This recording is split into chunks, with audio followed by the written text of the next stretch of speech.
राम कैवल्यदाता तयाचे निहेती कधी सर्व चित्ता समर्था तया पाय उत्तीर्ण व्हावे सदा सर्वदा नामाचे वदावे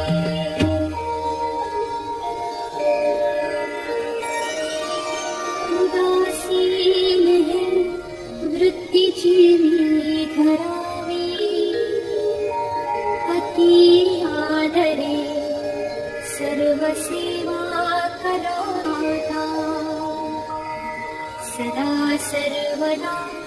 योग तुझा घडावा तुझे कारणी देह माझा घडावा